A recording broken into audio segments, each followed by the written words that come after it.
welcome back to the latest episode of Talk Data to Me, the podcast where we break down technology, data, AI, and the future in a way that actually makes sense. I am your host, Shahana Muhammad, and this week I want to talk about something that's hiding in plain sight.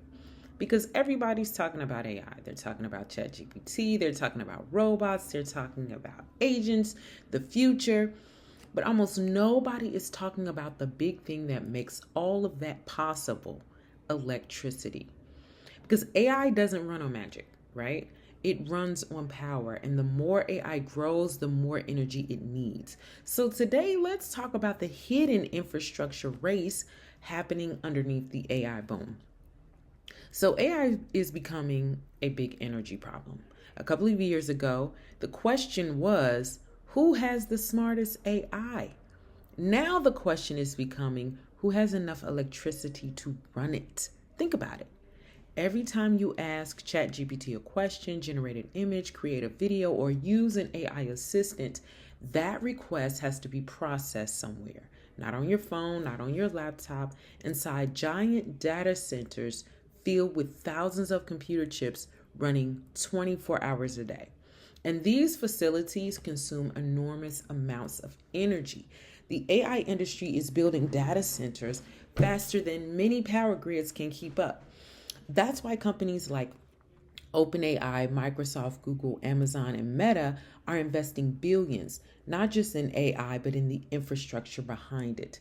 The buildings, the land, the cooling systems, the electrical systems, the power generation, the stuff nobody posts about on Instagram, because the future of AI may not be limited by intelligence.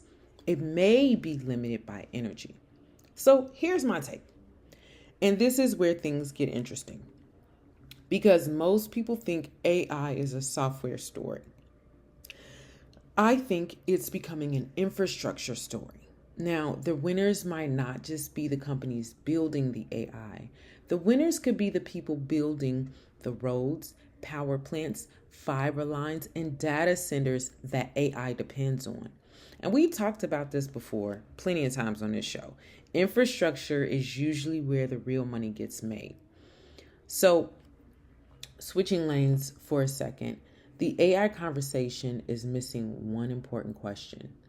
As AI gets bigger, there are people asking a different question.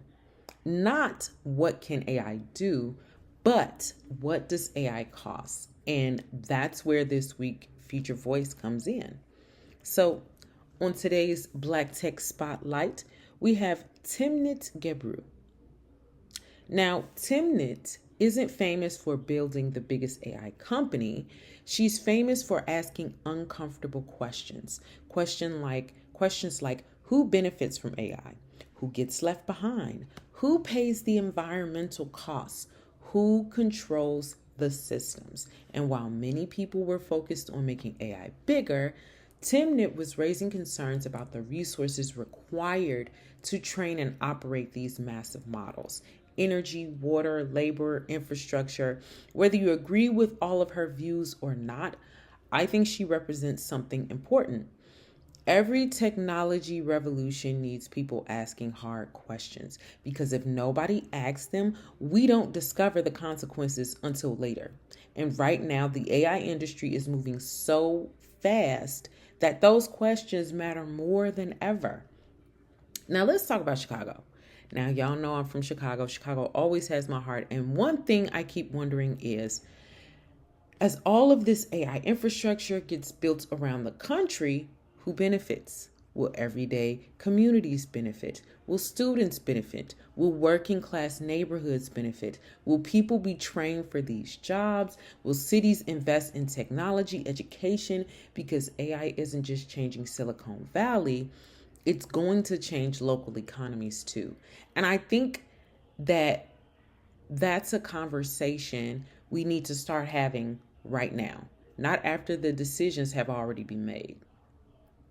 So here's our Control Alt Dream moment. Close your eyes and imagine this.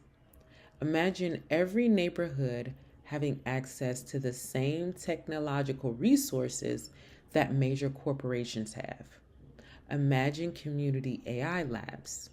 Imagine affordable internet everywhere. Imagine kids learning AI and coding as naturally as they learn reading and math. Imagine workforce programs that prepare people for the jobs being created by these new industries. Imagine infrastructure that serves communities instead of just shareholders. Because infrastructure isn't just about power, it's about opportunity. And opportunity changes lives. Control, Alt, Dream. So here's a question I want to leave you with this week. When we talk about AI, are we paying enough attention to the systems underneath it? Because everybody wants to own the app. Everybody wants to own the chatbot. Everybody wants to own the robots even. And some people want to own the power. Somebody owns the land though. Somebody owns the data centers. And those things may end up being as important as AI itself. I want to thank you so much for listening to this week's episode of Talk Data to Me. If you enjoyed this episode, make sure to like, comment, and subscribe, and comment ownership. I think we did that, but it's okay. We can do it again because I really think that the path to true wealth is ownership. Who do you think will own the future of AI infrastructure? We know that the big tech guys are working very hard to own it, but you can also have a stake in it as well. Until next time, stay curious, stay informed, and as always, keep talking data to me.